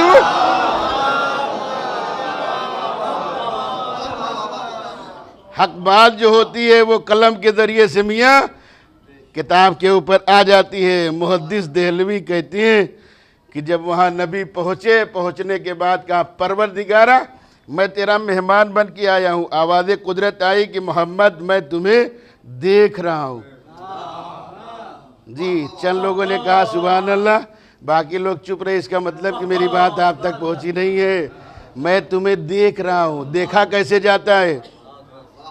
دیکھا کیسے جاتا ہے؟ ایسے ہی مولا علی نے نہیں کہا ہے دیتا وہ ہے بانٹتا میں ہوں، میں کیا عرض کر رہا ہوں، ایسے ہی نہیں کہا ہے رازق وہ ہے بانٹتا میں ہوں۔ اپنے اپنے مقدر کی بات ہے، چاہے فرعون والا لے لے یا موسیٰ والا لے لے، یہ تو اپنی اپنی تقدیر کی بات ہے۔ عزیزان گرامی میں دیکھ رہا ہوں، کہا مجھے بھوک لگتی ہے میں کھانا بھی کھاتا ہوں۔ آواز قدرت آئی محمد تمہیں کھانا بھی ملے گا۔ پھر کہتے ہیں کہ میں اکیلے کھانے کا عادی بھی نہیں ہوں، کہتے ہیں میں اکیلے کھانے کا عادی نہیں ہوں۔ آواز قدرت آئے کہ محمد تمہارے ساتھ کوئی کھائے گا، پردہ ہٹا، مدارج النبوہ دوسری ذیل جو فارسی کے اس میں دیکھیے گا۔ عزیزان گرامی ایک پردہ ہٹا، ایک ہاتھ دکھائی دیا، وہ ہاتھ بھی اٹھا رہا ہے، یہ بھی اٹھا رہے، جیسے غور سے دیکھا، کہا پروردگارا یہ تو دیکھا بھالا لگتا ہے، کیا آج کر اے میرے اللہ یہ تو دیکھا بھالا لگتا ہے۔ آواز قدرت آئی مجھے دیکھنا چاہتے ہو، اس کو دیکھ لو میں سمجھ میں آ جاؤں گا۔ ایک صلوات بھیجے محمد وآل محمد کی۔ حدیث مکمل کر دوں یا یہیں روک دوں؟ جلدی بتائیے، ایک صلوات بآواز بلند بھیجیے محمد وآل۔ ٹھیک ہے، شجرے طیبہ کی جڑیں کون ہے؟ رسول مقبول۔ شاخیں کون ہیں؟ مولا علی۔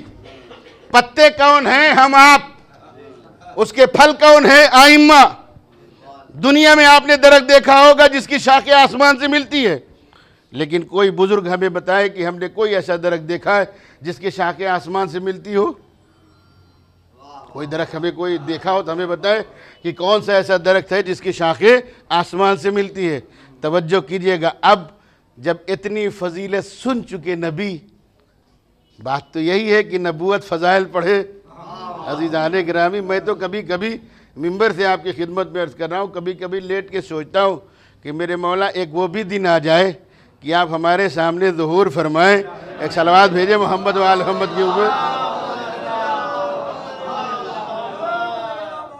ایسے ہی مومنین کا مجمع ہو اور ایسے ہی فضائل پڑھے جائیں تاکہ مقصروں کا معاملہ خود بخود سمجھ میں آ جائے۔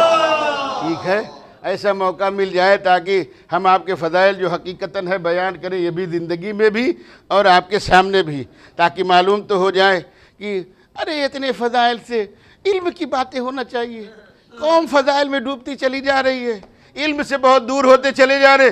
ہماری یہ فرش ادا 2 مہینے 8 دن جو یونیورسٹی لگتی ہے، اس سے بڑی کوئی بھی یونیورسٹی نہیں ہے، اس سے بڑی کوئی یونیورسٹی نہیں ہے۔ الحمدللہ ہم اپنے بچوں کو حسین کے صدقے میں اتنا علم دے دیتے ہیں اور کبھی نہیں کہتے ہیں کہ فلاں محفل میں نہ جاؤ، فلاں میلاد میں نہ جاؤ، اس لیے کہ ہمیں معلوم ہے کہ ہم نے اپنے بچوں کو اتنا علم دے دیا، بڑی بات کرے گا ہمارا بچہ پہلے سے جانتا ہوگا، وہاں بہکنے کا امکان نہیں ہے، اس لیے علم عطا کیا گیا ہے۔ عزیزان گرامی غور کیجئے گا، اس کے بعد نبی نے علی کو اٹھایا، اور جب اٹھایا تو بتوں کو توڑنا شروع کیا، بت ٹوٹ ٹوٹ کے زمین کے اوپر آ رہے ہیں، جتنے بت ہیں بس بات اپنی آخری منزل کی طرف تقریباً آ رہی ہے۔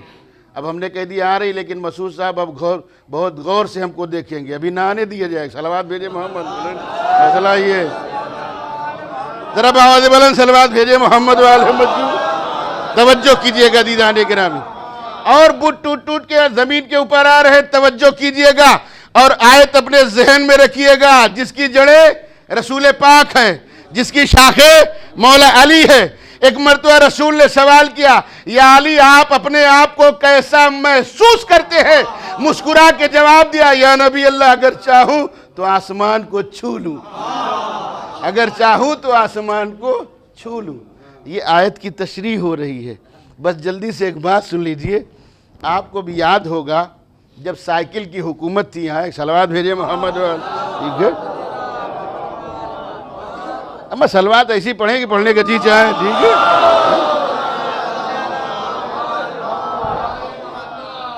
تو ایک صاحب آئے تھے سعودی عربیہ سے، یاد آیا؟ یاد آیا؟ کون صاحب تھے؟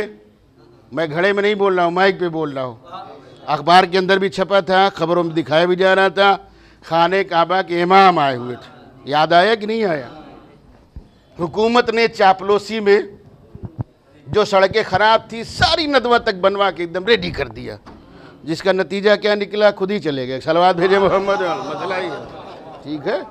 ہاں، جب آدمی کے دل میں بغض آل محمد آ جاتا ہے تو جدھر سے آتا ہے ادھر ہی چلا بھی جاتا ہے، ٹھیک ہے؟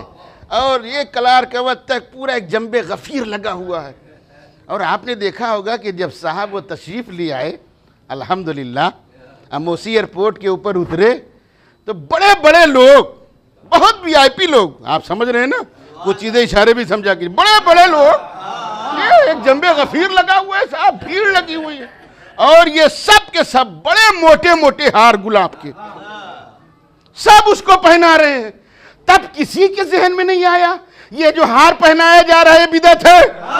ارے میں کیا عرض کر رہا ہوں، غور فرمائیے، تب کسی کے پھوٹے منہ نہیں نکلا۔ ہم اگر علم پہ لگا دیں بدعت ہے، بدعت ہے، اما بدعت کی ڈیفینیشن کیا ہے؟ یہ بدعتی پیداوار کیا جانے بدعت ہوتا کیا ہے؟ کیونکہ تم کو معلوم بھی نہیں کہ بدعت کی ڈیفینیشن کیا ہے۔ کہا بھائی صاحب یہ بدعت ہے، یہ بدعت ہے۔ اچھا بڑے موٹے موٹے ہار، اچھا اگر یہ نہیں بول رہے تھے تو جو صاحب پہن رہے تھے، بھائی محرم سے پہلے یہ گندی نالی کے کیڑے سب برآمد ہو جاتے ہیں، تو جب اس وقت پہن رہے تھے تو اس وقت کہنا چاہیے تھا یہ کیا کر رہے ہو، بدعت کا کام کر رہے ہو۔ ارے میڈیا دکھائے گی، اخبار کے اندر چھپے گا، لیکن بڑے شوق سے پہنتے چلے جا رہے۔ پہن لیا صاحب، آگے شاہجہاں پور، چھپرا، بلیا، دلی، ڈھیروں آپ کے شہر میں بسیں جمع ہوئے، جس کو دیکھیے سر کے اوپر ٹوپی پہنے ہوئے ہے، اس لیے کہ یہ ٹوپی پہنانے کے عادی ہوتے ہیں۔ ایک صلوات بھیجے محمد وآل محمد کی، ٹھیک ہے؟ زیرو، اگر ایک لفظ غلط کہوں تو آپ مجھے سزا دے دیجئے، اگر ایک لفظ غلط کہوں تو آپ مجھے سزا دے سکتے ہیں، ہر کس باشد جو بھی مجھے سن رہا ہے۔ یہ سب ٹوپیاں پہنے ہوئے، جنب غفیر لگا ہوا ہے۔ اچھا اتفاق کی بات یہ ہے کہ ہم بھی آ رہے تھے میڈیکل کالج، جدھر دیکھیے روڈ جام، دوا لینے جا رہے تھے، بچی کی طبیعت ٹھیک نہیں تھی، ہم نے کہا کہیں میڈیکل اسٹور بند نہیں، وہیں چلے۔ اب وہاں سے چلے بدھا پار کے پاس سے گلا ادھر پہنچے، وہاں بھی اتفاق کی بات رہا ہے، ہے کہ نہیں ہے؟ بدھا پارک جب ادھر آئیے میڈیکل کالج ادھر بھی ٹیڑھا ہے، وہاں کے اوپر بھی نہیں جا سکتے۔ ارے ہم نے کہا بھیا ہمیں دوا لینے، ایک صاحب جا رہے تھے، ان سے ہم نے پوچھا کہ یہ بتائیے یہ بھیڑ کیوں آئی ہوئی؟ تو بڑے غور سے ہم کو دیکھا، دیکھنے کے بعد کہنے لگے کہ صورت سے تو آپ مسلمان لگتے ہیں۔ ہم نے کہا نہیں، الحمدللہ ہم مسلمان ہی نہیں۔ دیکھیے اگر میں کہتا تنہا میں شامل تھا، لفظ ہم جو سن رہے ہیں سب شامل ہیں، ہم مسلمان نہیں۔ کہا پھر؟ ہم نے کہا اللہ کا شکر ہے کہ ہم مومن ہیں۔ میں کیا عرض کر رہا ہوں، ہم مسلمان نہیں، ہم مومن ہیں۔ کہا نہیں لیکن آپ صورتاً مسلمان لگتے ہیں۔ ہم نے کہا وہ تو ٹھیک ہے، بات کی بات بتاؤ، لیکن جو ہے ہم مسلمان نہیں ہیں۔ جو میں نے جملہ کہا ممبر سے کہہ رہا ہوں وہی دوہرا رہا ہوں۔ میں نے کہا میں کافر ہوں۔ کہا نہیں آپ غلط کہہ رہے ہیں، ہم کافر ہیں۔ ہم نے کہا نہیں بھیا آپ کافر ہیں، آپ کو اشتباہ ہو رہا ہے۔ ارے ہم جس کو مانتے ہیں جب ان کے ابا کافر تو ہم بھی کافر ہیں۔ ہم جن کو مانتے ہیں جب ان کے ابا کافر ہیں تو ہم بھی کافر ہیں۔ افسوس تو یہی ہے کہ ہر مجلس میں ہر نماز میں قمر عباس یہی دعا کرتا ہے، پروردگار جہاں یہ بڑا والا کافر جائے وہیں ہم چلے جائیں، آپ کا جہاں دل چاہے وہاں آپ چلے جائیے، ہمیں ضرورت نہیں ہے۔ یہ جو بڑا والا کافر جہاں جائے وہیں ہم جانا چاہ رہے، کہیں اور جانے کی ضرورت نہیں ہے۔ سمجھے آپ یہ جنت اتنا چھوٹا کیوں بنایا گیا ہے؟ اور یہ وی آئی پی کوٹا جو بنا ہے جہنم، یہ وی آئی پی لوگوں کے لیے ہے۔ جی آیت اللہ مراشی نجفی معمولی شخصیت کا نام نہیں تھا، یہ وہ شخصیت تھی کہ جن کے تعلقات اہل بیت سے براہ راست تھے۔ وہ ارشاد فرمایا کرتے تھے، میں پوری ذمہ داری سے کہتا ہوں کہ اہل بیت کا چاہنے والا جہنم میں نہیں جائے گا۔ وہ الگ مسئلہ ہے کہ جو اللہ کے بنائے ہوئے قانون ہے اس کے اوپر اس نے عمل نہیں کیا ہے، اس کی سزا اس کو بھگتنا ہے۔ نماز واجب تھی نہیں پڑھی ہے، اس کی سزا اسے بھگتنا ہے۔ روزہ رکھنا تھا نہیں رکھا ہے، اس کی سزا اسے بھگتنا ہے۔ بھائی کا حق مارا ہے، اس کی سزا بھگتنا ہے۔ بہن کا حق مارا ہے، اس کی سزا بھگتنی ہے، اس کو ہر چیز بھگتنا پڑے گا۔ اور اس کے بعد یہ سوچئے کہ جہنم میں چلا جائے، جہنم میں نہیں جائے گا، پٹ پٹا کے وہیں آئے گا۔ ایک صلوات بھیجے محمد، ایک باواز بلند صلوات بھیجے محمد والے۔ مسئلہ یہ سزا ہے، ایسا نہیں ہے۔ لیکن افسوس سے میں آپ کی خدمت میں بات عرض کر رہا ہوں، خدا نہ خواستہ 2 بھائی یا 3 بھائی ہیں، ایک بھائی بیچارہ کمزور ہے، پیسے کم کماتا ہے، اگر آپ نے چپکے سے اس کی مدد کر دی اور اگر خبر ہو گئی تو چائے بھی بند۔ ایک صلوات بھیجے محمد والے۔ مسئلہ یہ ہم آپ شاید بھول گئے ہیں اس کا مقصد کہ ہم نے کربلا کے مقصد کو سمجھا ہی نہیں ہے۔ عزیزان گرامی، ثانیہ زہرا جناب زینب سلام اللہ علیہا، ان سے سوال کیا گیا کہ جو ہے آپ نے کربلا میں کیا دیکھا؟ تو بی بی ارشاد فرماتی ہے ما رأیت الا جمیلا، میں نے کربلا کے میدان میں کچھ بھی نہیں دیکھا سوائے خوبصورتی کے۔ جب ہم نے اس حدیث کو پڑھا ہم بھی سوچنے لگے جیسے آپ سوچ رہے ہیں، جہاں کے اوپر سوائے ریت کے پانی ہے تو ملنا نہیں ہے، وہاں کے اوپر بی بی کہتی ہے کہ ما رأیت الا جمیلا، میں نے کچھ بھی نہیں دیکھا سوائے خوبصورتی کے۔ تو بی بی نے جواب دیا ہے اس مقصد سے سمجھتے کیا ہو، کربلا کے میدان میں صرف میرے بھائی کی شہادت کو نہ سمجھو بلکہ یہ دیکھو ایک بھائی نے بھائی کا مرتبہ بتایا ہے، ایک دوست نے دوست کا مرتبہ بتایا ہے، ایک عزیز نے عزیز کا مرتبہ بتایا ہے، ایک بھائی نے بہن کا مرتبہ بتایا ہے۔ یہ ہے مقصد حسین۔ ایک صلوات بھیجے محمد وآل محمد کو بتائیے، اور اسے بہتر صلوات بھیجے مل جل کے محمد وآل۔ بس عزیزان گرامی، بس اتنا سن لیجئے کہ صاحب یہ جنب غفیر لگا ہوا تھا اور بھیڑ چلی آ رہی۔ کیا بات ہے؟ کہا صاحب ہم جمعہ پڑھنے آئے ہیں۔ کچھ لوگ تو کہہ رہے تھے ہم جمعہ پڑھنے آئے ہیں، کچھ لوگ کہہ رہے تھے ہم جمعہ پڑھنے آئے ہیں۔ بات سمجھ رہے نا، ہم جمعہ پڑھنے کے لیے آئے ہیں۔ اچھا جمعہ پڑھنے کے لیے آپ کے شہر میں نہیں؟ ارے صاحب یہ بڑے معتبر ہیں، میں کیا عرض کر رہا ہوں، یہ بڑے معتبر ہیں، بڑے باعث فضیلت ہیں۔ ارے ان کی فضیلت کی کیا بات ہے؟ اگر آ گئے ہیں تو اس میں باعث فضیلت کیا ہے؟ کہ آپ سمجھے نہیں، یہ بہت بڑے معتبر ہیں، یہ بڑے باعث فضیلت ہے۔ یہ وہاں پیر رکھتے ہیں جہاں نبی پیر رکھتے ہیں، میں کیا عرض کر رہا ہوں، یہ وہاں پیر رکھتے ہیں جہاں نبی پیر رکھتے تھے۔ ہم نے کہا فضیلت کا یہی مسئلہ ہے کہ یہ وہاں پیر رکھتے ہیں جہاں نبی پیر رکھتے تھے، اتنا باعث فضیلت ہو گیا۔ اور جو محمد کے کاندھوں کے اوپر پیر رکھے، ایک صلوات بھیجے محمد وآل محمد کے اوپر۔ بس عزیزان گرامی، بس جلدی جلدی سن لیجئے، بہت جلدی، اور انشاءاللہ پھر زندگی رہی کبھی جہاں روکا ہے وہیں کے اوپر آؤں گا۔ عزیزان گرامی، عشر شجر طیبہ کی ایک کڑی یزید کے دربار میں بول رہی ہے۔ سب سے پہلا جو خطبہ دیا ہے ابن زیاد کے دربار میں بی بی نے، تو عجیب و غریب باتیں کہی ہے بی بی نے، میں پوری بات نہیں پڑھوں گا، کچھ چیزیں ارشاد فرماتی ہیں، تم ہمارے بھائی کو قتل کر کے بہت خوش ہو رہے ہو، تم خوش نہ ہو، باتیں ایسی آئیں کہ جہاں کے اوپر آپ کی آنکھیں نم ہوں گی، تم خوش نہ ہو، قطعی طور پر خوش نہ ہو کہ تم نے ہمارے بھائی کو قتل کر دیا، ہمارے آئدہ کو قتل کر دیا۔ تمہیں معلوم نہیں، اگر ہم چاہ لیتے، لفظ میں نہیں کہا ہے، میں کیا عرض کر رہا ہوں، اگر ہم چاہ لیتے تو جس وقت تم ہم سے لڑنے کے لیے آئے تھے، سارے نیزے ساری تلواریں تمہارے اندر داخل ہو جاتی، سارے نیزے تمہارے اندر چپ جاتے، تمہارے سارے جانور تم کو خود بخود مار ڈالتے۔ اگر ہم چاہ لیتے تو زمین پھٹ جاتی، تم سب کے سب سما جاتے، اس لیے کہ زمین کا نام ہے تراب، میرا باپ تھا ابو تراب۔ اور اس کے بعد بولتے بولتے ارشاد فرماتی ہیں، یہ سب ہوتے ہوئے بھی ہم نے کیوں نہیں چاہا؟ جب میرا بابا میدان میں تلوار چلاتا تھا تو اگر ذرہ برابر دور سے بھی دکھائی دیتا تھا کہ اس نسل کے اندر کوئی ہمارا چاہنے والا ہے تو میرے بابا اس کو چھوڑ دیتے تھے۔ تمہاری نسلوں کے اندر بھی ہماری کچھ امانتیں تھیں، اس لیے ہم نے چھوڑ دیا ہے۔ عزیزو، ایک بات میں آپ کی خدمت میں عرض کر رہا ہوں، ہمارے یہاں روا روی میں، یا ہو سکتا ہے آدمی کو اپنے مطالعے کی بات ہے، کہتے ہیں کہ امام حسین نے شب عاشور مہلت مانگی تھی۔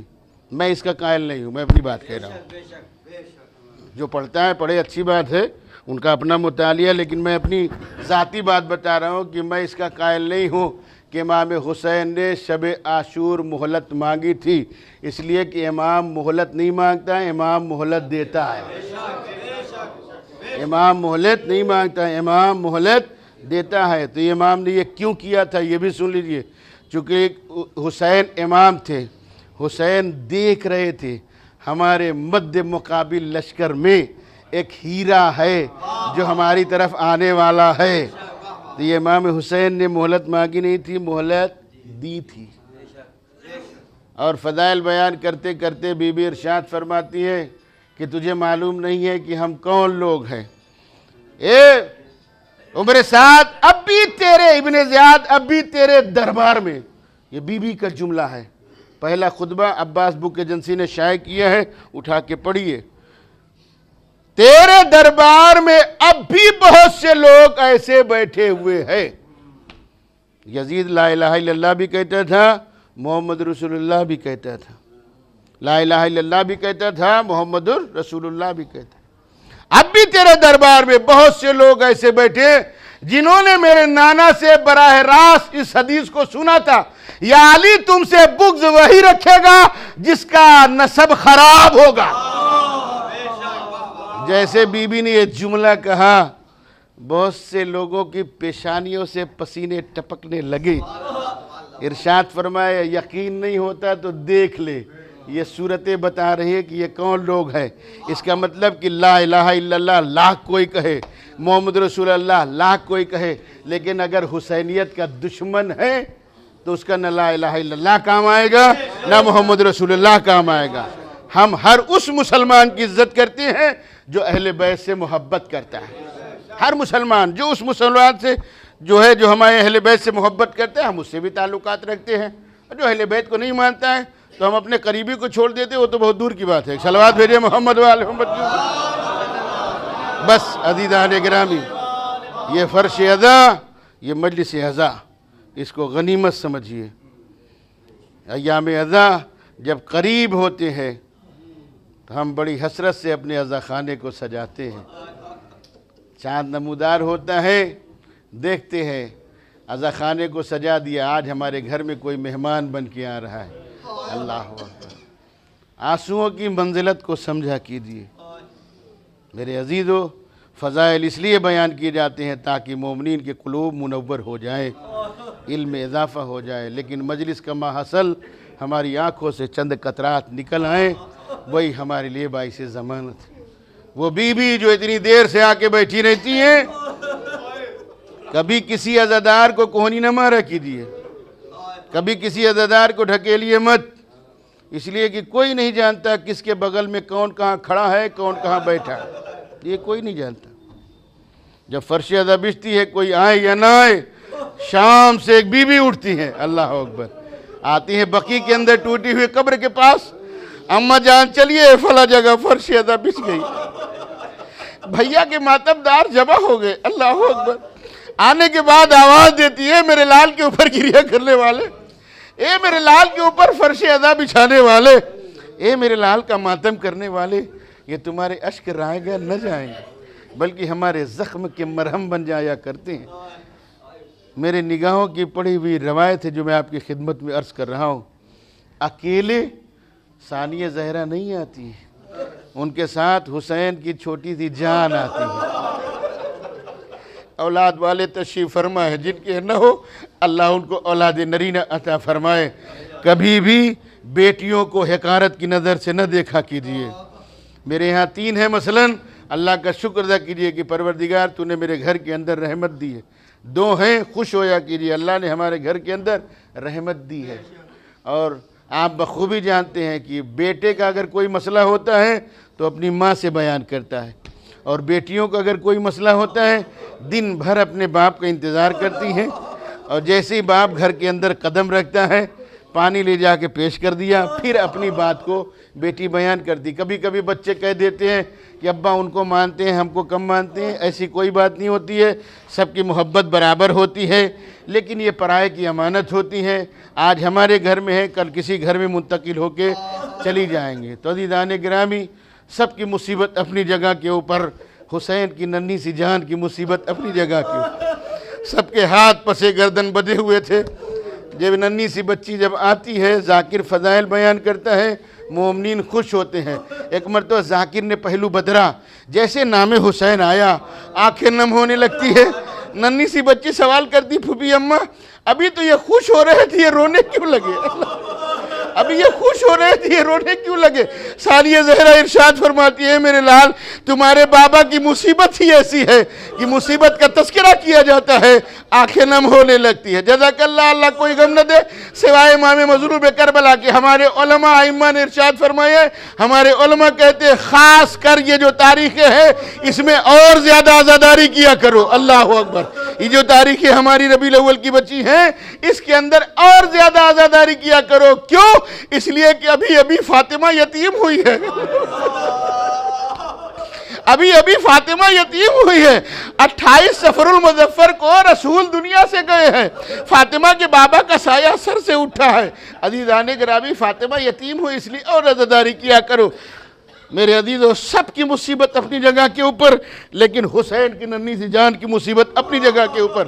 سب کے ہاتھ پسے گردن بدے ہوئے تھے، حسین کی ننھی سی جان کو اٹھ کے اوپر لٹایا گیا تھا، لٹایا نہیں گیا تھا، رسی سے جکڑ کے باندھا گیا تھا۔